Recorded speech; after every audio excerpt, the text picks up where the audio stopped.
Mother of the two kids that likely froze to death Monday in the parking structure of the Hollywood casino. Maybe I asked the wrong people for help, but that was the only thing I did wrong. Tatiana, remembering how many times she reached out for a place to live, she asked the father of the two kids that died. He had an excuse every time. Either he's working, they can't come where he living. He lived with a female and the parents and them don't want kids there or something. She also asked the city of Detroit for help. I reached out in November. I reached out before that. I've been on the CAM list for a long time. And every time I called and asked if they have a bed, they said they don't have family beds. So the 7 of them had been sleeping in their 2002 Town and Country van since November. But the kids had everything else. They ate every day, all day. Goodies, food. They didn't want for nothing. Every day they went to school. I had one mistake. And the kid's grandmother, 49-year-old Yvette Goodman, was also in the van that day. Did the van run out of gas? I have no idea what happened. I have no idea. Did you fall asleep? Yes. And then when you woke... Only night I fell asleep. I usually be woke. And when you woke up, what happened? My grandson wasn't. Darnell Curry Sr. wiped away tears while talking with me about his children, Darnell Jr. and Amelia, and the distressing phone call he says he took from their mother, Tatiana Williams, on Monday. I went to the gym. As soon as I got on the treadmill, she called saying, can I make it to the hospital right now? They gone. I was hoping it was a sick joke, but it wasn't. According to Detroit police, 9-year-old Darnell Jr. and 2-year-old Amelia died while sleeping in a vehicle at the Hollywood Casino at Greektown parking garage. Investigators say the cause appears to be hypothermia, a tragedy stemming from homelessness. I tried. I asked for help. I asked everybody, even people out of state. But I tried. I tried to keep hotels. I tried to pay people to stay there. It wasn't working for me. You know, people just didn't like too many kids at their house. I spoke with the children's mother Tuesday evening. She told me she's been living in her vehicle for 3 months, along with her 4 kids, her mother, and 2 teenage siblings. She says she reached out to Curry, who's the father of 3 of her children. I asked him, I said, can you get your kids for me? I said, I need help. You know I'm homeless. I done kept a room this long. I couldn't keep it no more. They were homeless. Had Tatiana ever reached out asking to... No, she did not. All she said was, can I get them? Can I get them just to get them? And can I get them because y'all homeless? That's 2 different things. She said she had been homeless for 3 months. See, I saw it. That's what I saw, about 3 months. But she ain't never said nothing to me. Nothing. So all them other sob stories, they can cut all that. No, she did not. Curry, who lives in Novi, says Williams never specified why she wanted to drop their kids off to him. She just asked, can I get them for a couple of days? But I told her I'm working and all that, and I'm out here. We're not close to each other, so I couldn't. But she knows all my family is right around the corner from her. Did she reach out to any of your family? No, she did not. And she knows she could have, like we always used to do. He says the last time he held his children was a month or 2 ago, and that they typically FaceTime, moments he will miss. And there's a, police investigation into this. What is it you would like to see come of this? Obviously, nothing's going to bring back your 9-year-old and your 2-year-old. Don't even matter to me.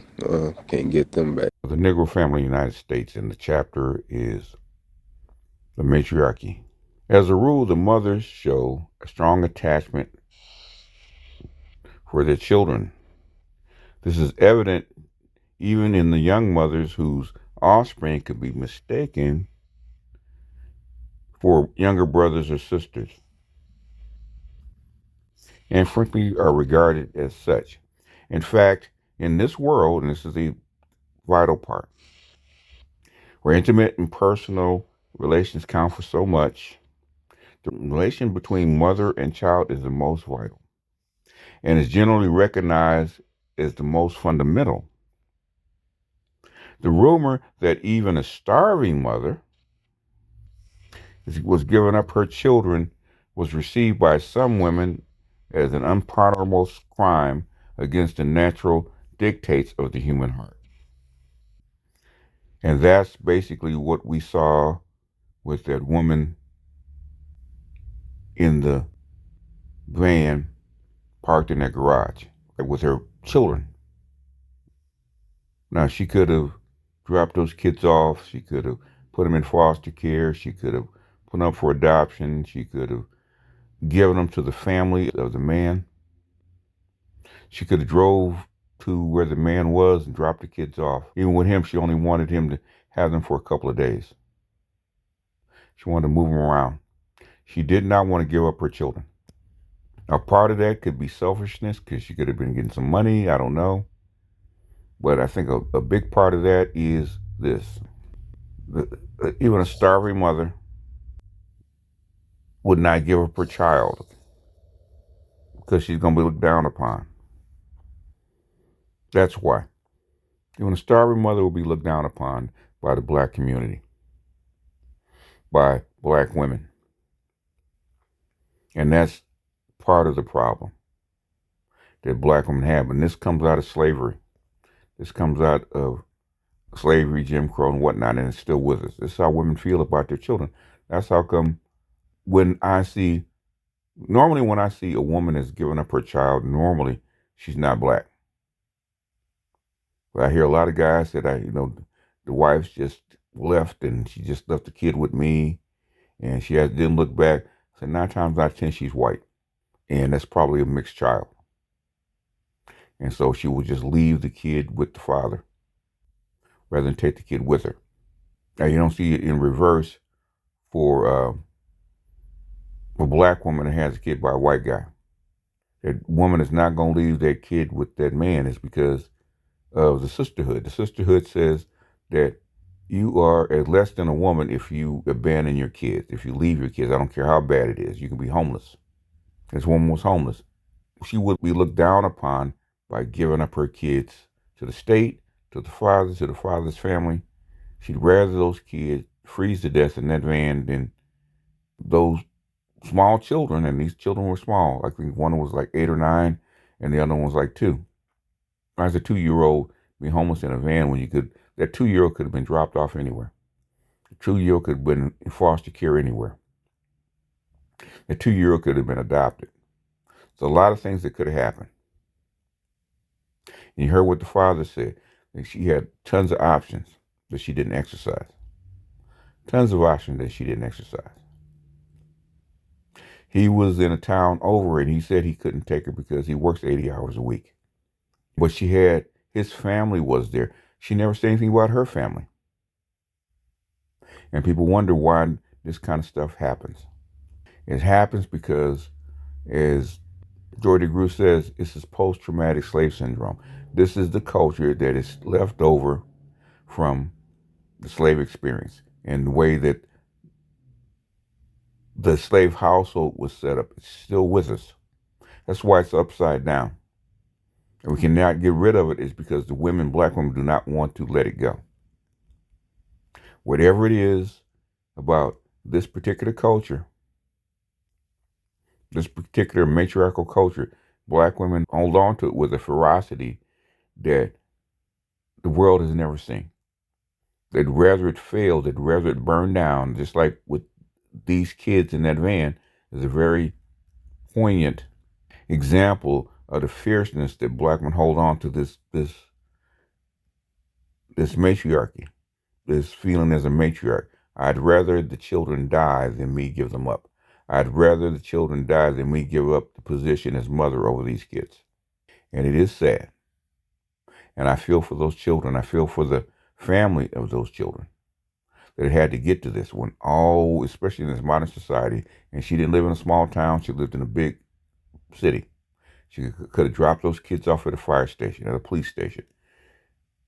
There may or may not have been consequences, but they would have found a way for those children to actually have a warm house and somebody to take care of them. Hell, you got Latinos coming over the border illegally and being separated from their families, and they go directly into foster care. Have a whole system of generated around children without parents. There was no need for this. There was no need for any of this. But this is a leftover remnant of, like I said, the slave and Jim Crow era that black women refuse to let go. In fact, black women want to enhance it. So anyhow, that's all I have for this one. I didn't want to make a big splurge about it. People asked me to comment on this, and I've seen this before. And when I read this years ago out of Fraser's book, Black Negro Family, this is a theme that keeps coming up over and over and over again. And you can see the patterns that never leave. And when society does try to get rid of the pattern, black women cling to it. That's why I call them Queen of the Ashes. I think Kristen Kerrison called it the Queen of the Dung Heap. And she was accurate. Black women are queens of the dung heap. They'd rather the whole system burn down and them be over it than to give up their position. They'd rather rule in hell rather than serve in heaven.